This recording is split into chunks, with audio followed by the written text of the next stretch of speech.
Saudação, futuro doutor, futura doutora, querido aluno ou aluna aqui do Explique Direito. Nessa aula nós iremos tratar aí do pré-questionamento, tá? Mais um requisito aí importantíssimo para você conseguir aí fechar todo o requisito de admissibilidade necessário para o seu recurso extraordinário. Então vem comigo que eu quero te ensinar, tenho várias informações aqui importantes para passar para você, profissional do CPC. Vamos lá então? Olha só, a primeira dúvida que deve surgir aí do pré-questionamento é o porquê, tá? Olha só, por que existe o pré-questionamento? Por que, professor, que existe esse requisito aí? Primeiro nós temos que entender que o Poder Judiciário ele está abarrotado de processo. Nós sabemos disso, né?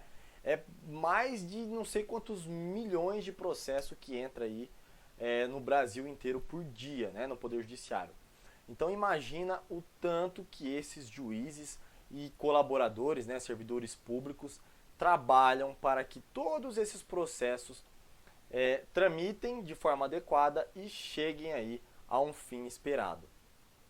Pois bem, não obstante, em todo o nosso sistema do Poder Judiciário, nós temos aí o Superior Tribunal de Justiça e o Supremo Tribunal Federal. Nós sabemos que o Supremo Tribunal Federal é composto de quê? De 11 ministros. E o STJ de 33 ministros também, tá? Para decidir aí a causa do Brasil todo, ok? Porque eles são os órgãos que defendem a lei federal e também a lei constitucional, tá? Vocês já aprenderam isso. Visualizando aí essa alta carga, essa autodemanda de processos no judiciário, o STF, bem como o STJ, precisou estabelecer o quê? Estabelecer um afunilamento, tá? Ou seja, um regramento para que todos esses processos não tivesse aí a possibilidade de cair no STJ ou no STF para decisão, ok? Então, jurisprudencialmente foi criado aí critérios para que esse processo pudesse, através de recurso especial ou extraordinário, ser reanalisado aí pelo STF ou pelo STJ, tá bom?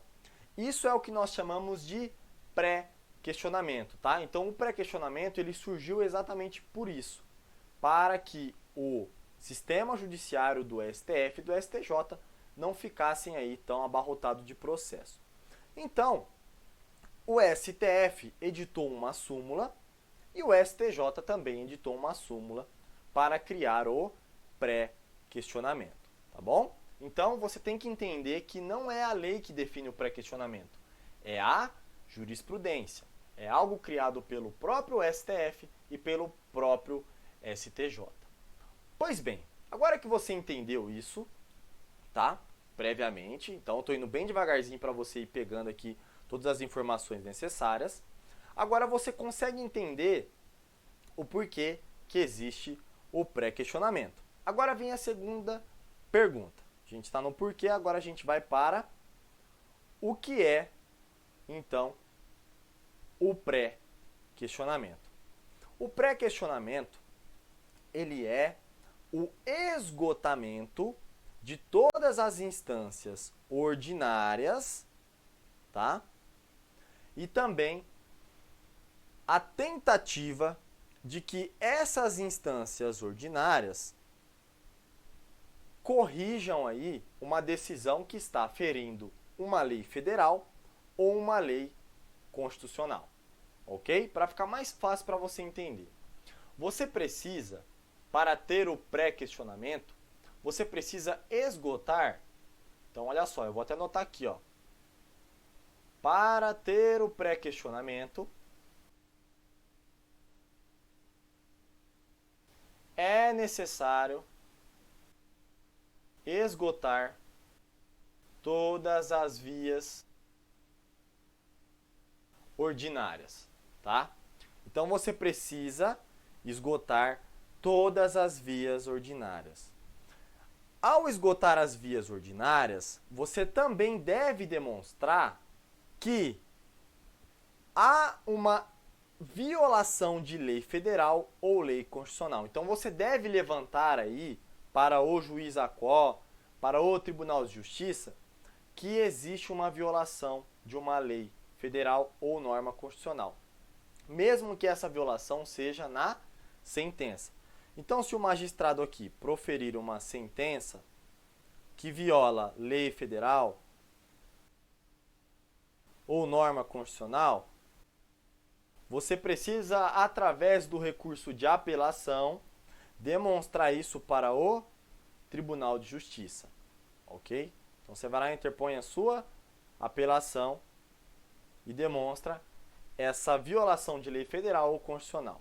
Chegou aqui, se no acórdão os desembargadores não der provimento ao seu recurso, tá? E também entender que não há violação, você tem aqui, nesse caso, o chamado pré-questionamento, tá? Então, você está entendendo, né? Por quê e o que é? O que é o pré-questionamento? É você tentando aí corrigir uma violação de uma lei federal ou constitucional nas vias ordinárias através do recurso ordinário.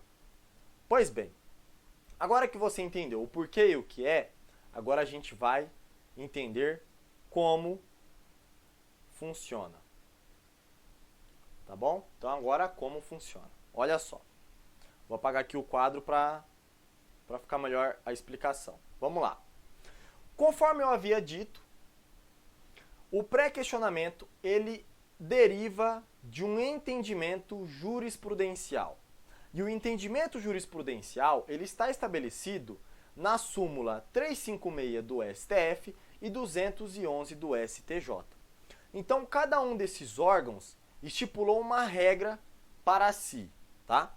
Então, o STF, conforme nós iremos ler agora, estipulou o seguinte, ó: o ponto omisso da decisão, sobre o qual não foram opostos embargos declaratórios, não pode ser objeto de recurso extraordinário, por faltar o requisito do pré-questionamento.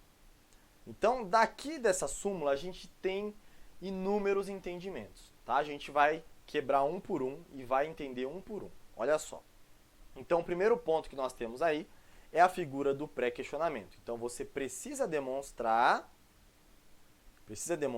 esse pré-questionamento para que o seu, vou mudar até a cor aqui, ó, recurso extraordinário seja aceito pelo STF, tá? Então, você precisa demonstrar o pré-questionamento. Agora, a súmula também está dizendo para nós que se uma decisão judicial estiver omissa nesse pré-questionamento, você pode opor embargos de declaração para que haja a correção dessa omissão e com isso você consiga obter o pré-questionamento. Espera aí que eu vou explicar de forma mais fácil. Eu sei que é complicado, eu estudei muito aqui e para entender foi bem difícil mesmo, mas calma que eu já estabeleci um critério muito ótimo para você aprender. Espera aí, você vai entender. Vamos com calma, vamos aqui na ilustração, olha só. O juiz de primeiro grau profere aqui a sua sentença. Tá. Bom, vamos por partes. A sentença viola lei federal ou viola norma constitucional. Pois bem, você interpõe o seu recurso de apelação. Chegou lá no Tribunal de Justiça, os desembargadores, analisando aí o seu recurso, profere um acórdão, mas se omite, olha só, vou até mudar de cor, daquilo que eu estou falando, um acórdão omisso acerca da violação da norma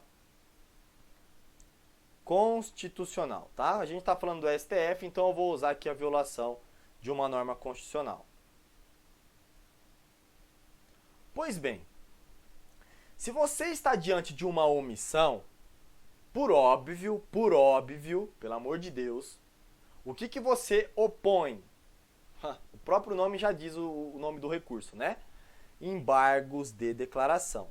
Então, se os desembargadores se omitem acerca dessa violação de uma norma constitucional, ou seja, eles fingiram que nem existe essa violação, eles nem tiveram a capacidade de analisar aquela causa e dizer na sua decisão se está ou não sendo violada. Eles apenas ignoraram.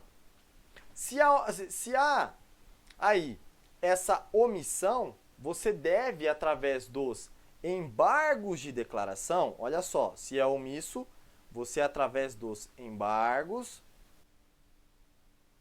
de declaração, deve requerer que os desembargadores, eles analisem aí essa parte que está dizendo que há uma violação de norma constitucional.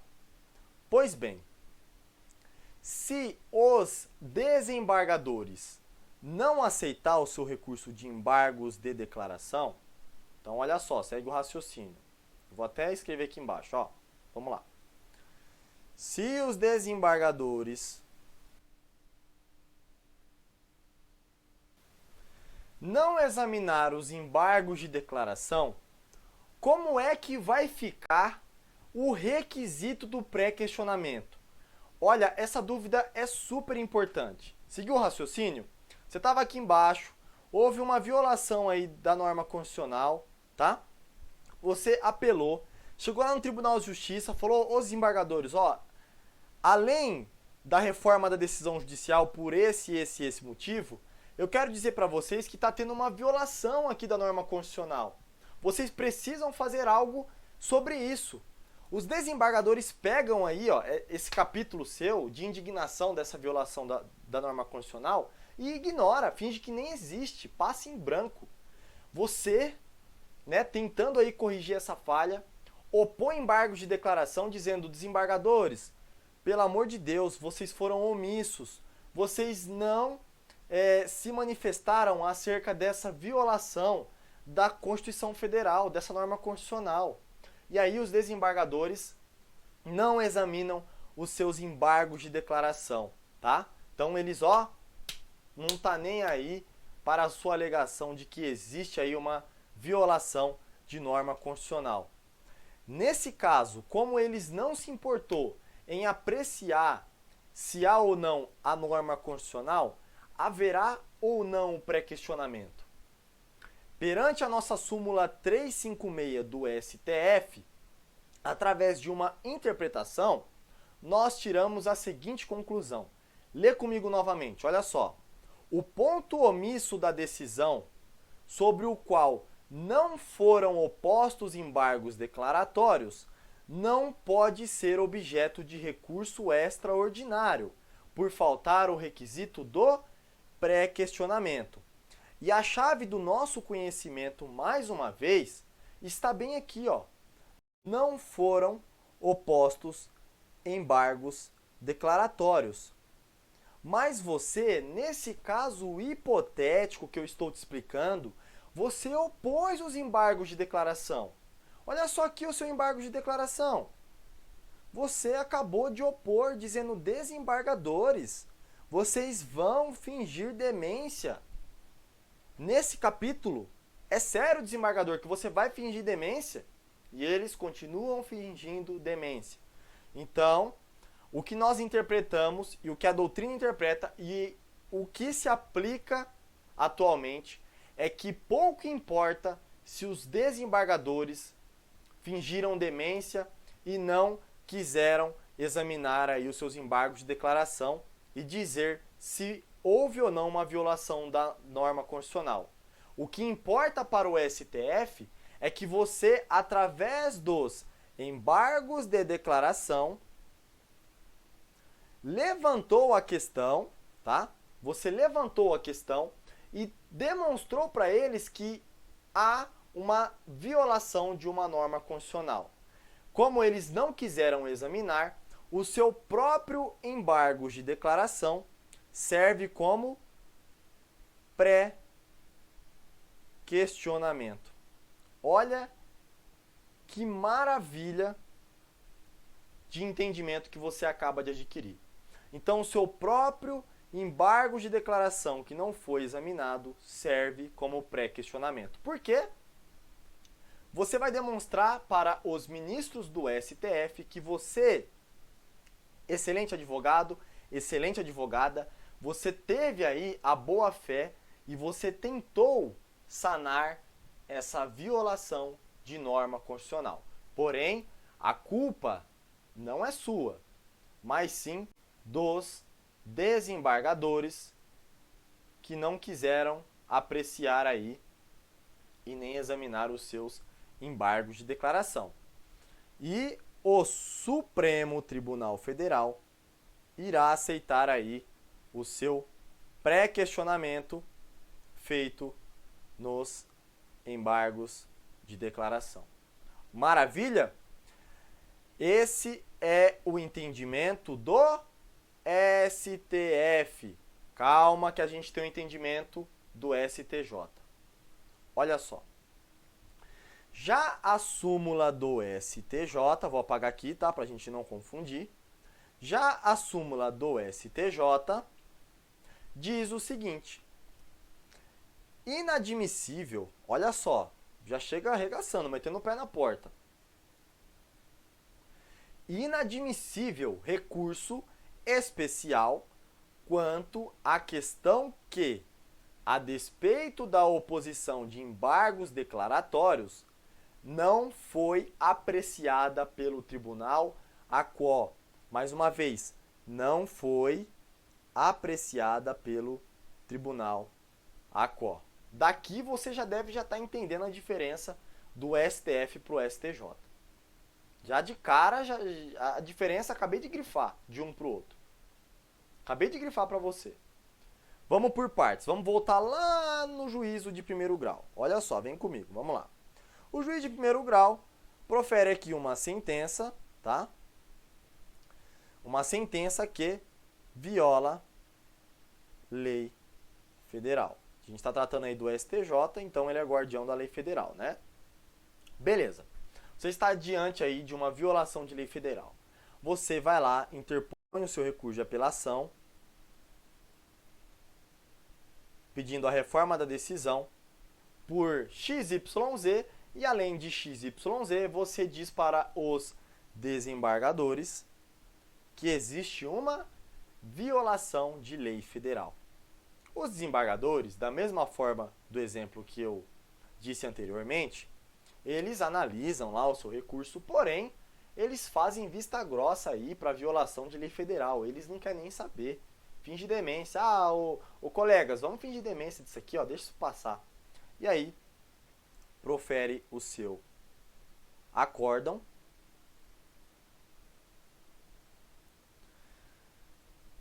omitindo, tá? Mais uma vez eu vou escrever aqui para você.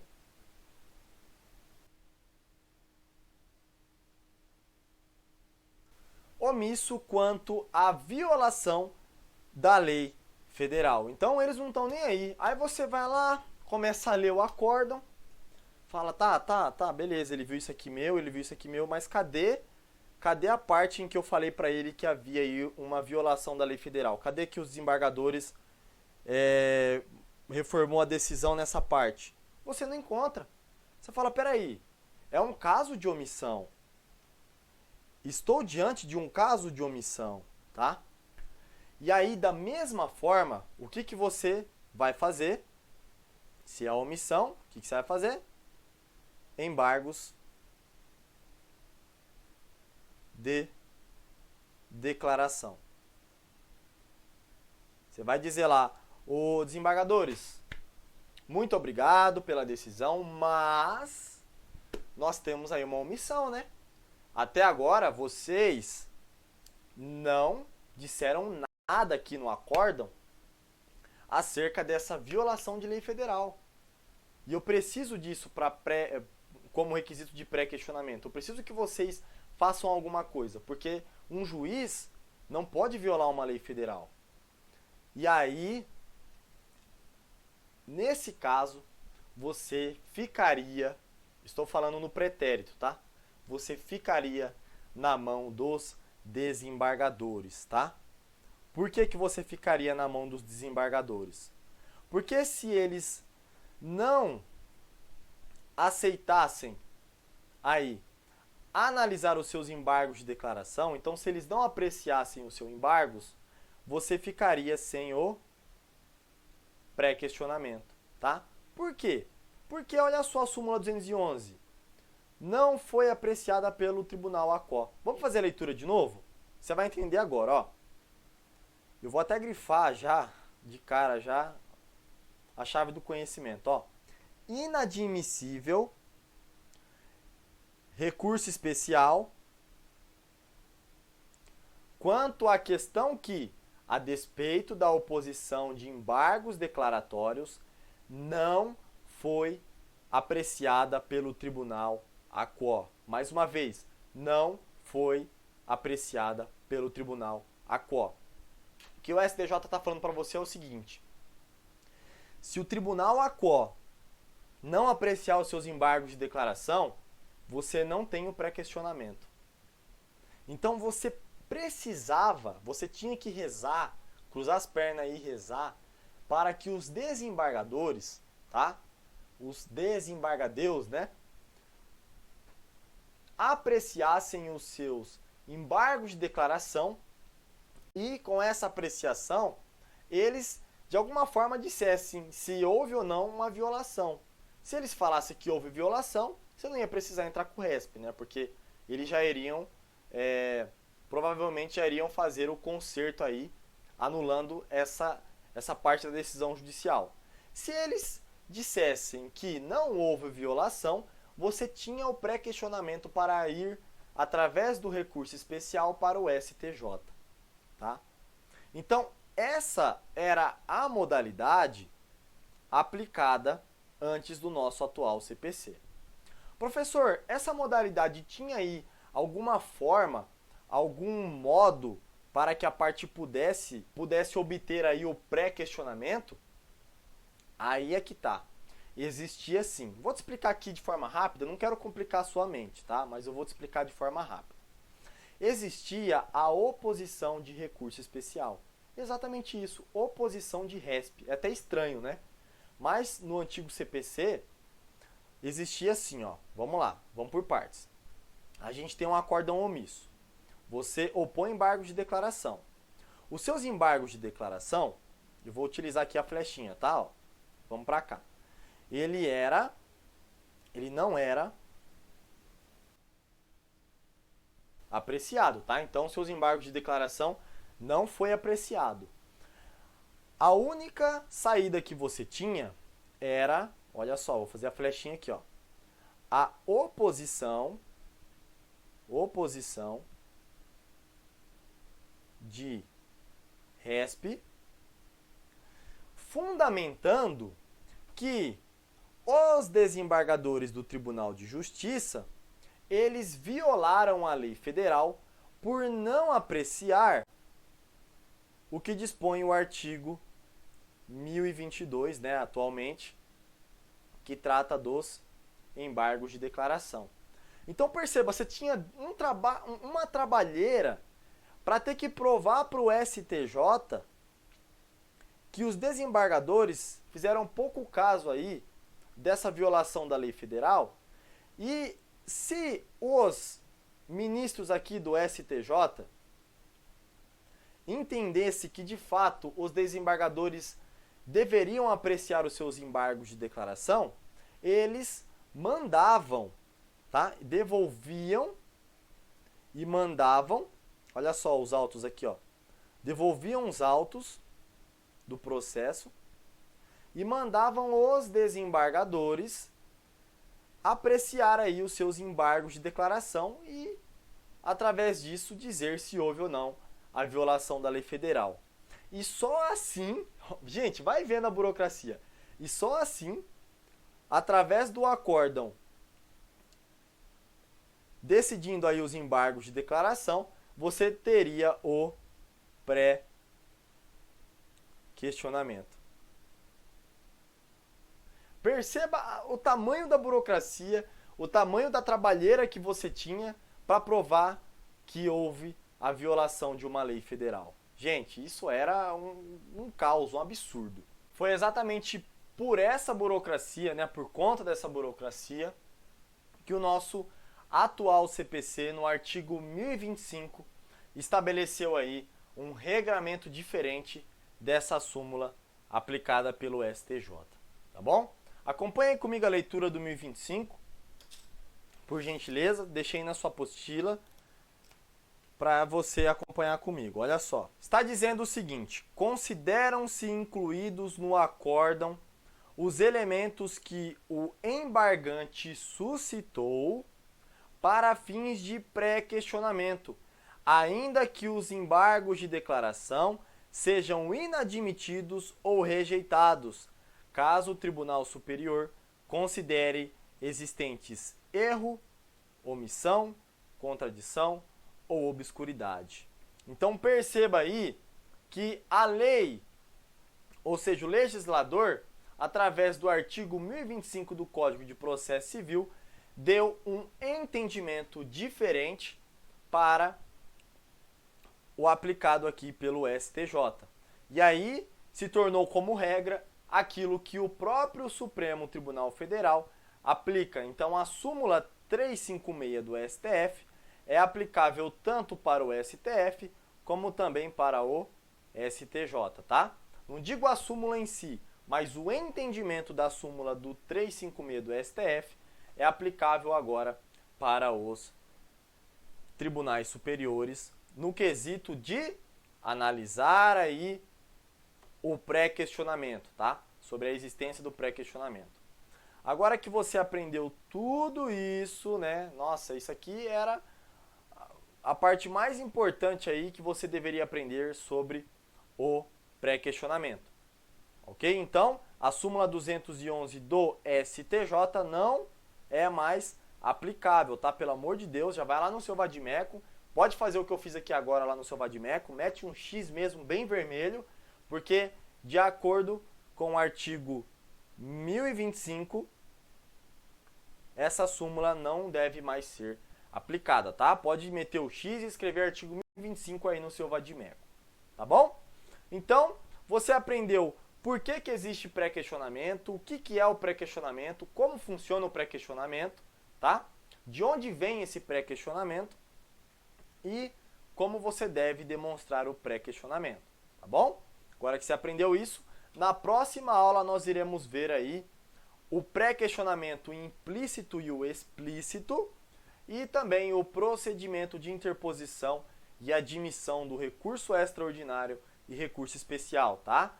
Aqui eu vou fazer um mapa mental, igual eu sempre faço, né, interligando aí todos os procedimentos para que você consiga visualizar melhor como funciona passo a passo o seu recurso especial ou recurso extraordinário, tá bom? Então, acho que a aula já está muito longa, né? Fiquei aqui demais explicando sobre pré-questionamento.